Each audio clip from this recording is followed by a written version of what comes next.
You gonna help?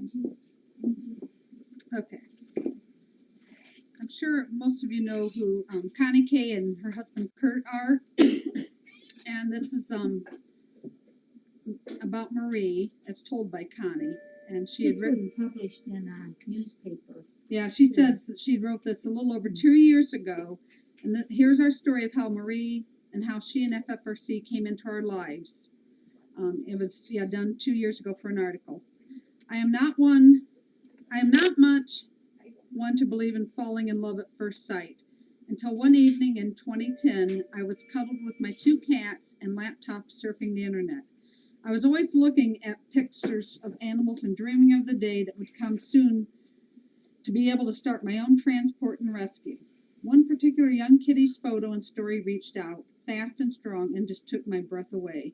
I kept telling myself to get a grip, but I just couldn't.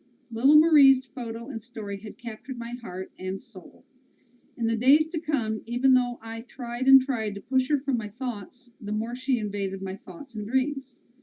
Finally, I could no longer fight my feelings, so off I went to find this place called FFRC and to see in person this very special little girl called Marie that had reached out from the laptop screen and squeezed my heart. I felt like such a fool as I walked into FFRC that first time, knowing whoever ran this place might think I was totally bonkers as to why I had came there. A very sweet lady named Jackie greeted me just inside the office door and asked me if she could help me. Oh, geesh. I was so nervous and embarrassed, but started to tell her why I was there. While I was telling her, this small paw reached down off the top of a cat tree and tapped me on the shoulder as if to say, "You came to see me!" Jackie looked at me and said, "Well, I guess we don't have to go find her for you. Marie found you." I was in disbelief. I had thought maybe once I had seen Marie, I would lose that feeling of being foolish and loving the photo of her online, but that feeling didn't even begin to fade.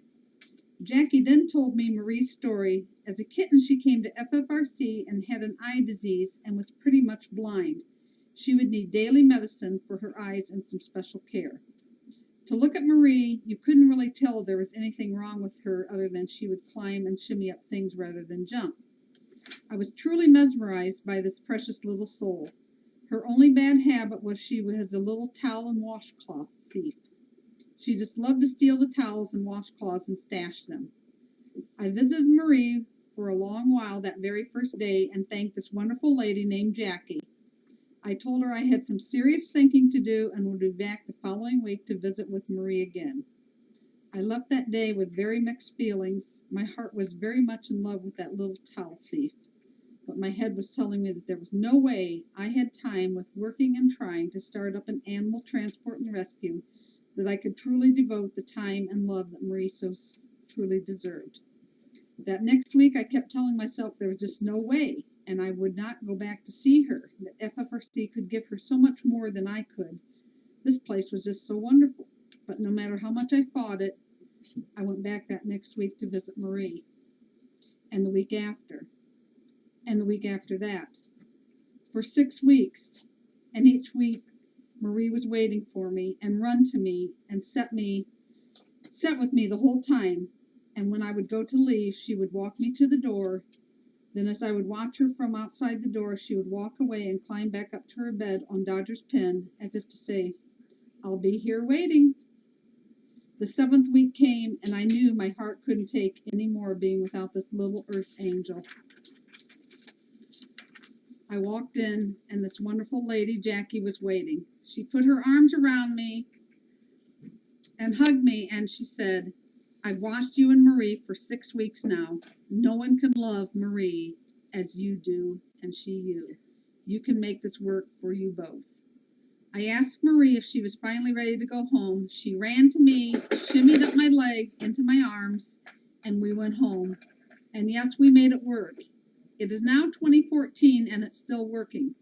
We had laser surgery on Marie's eyes. She now has 40% vision in one eye and 30 in the other. She goes to work with me and flourishes daily in pet therapy.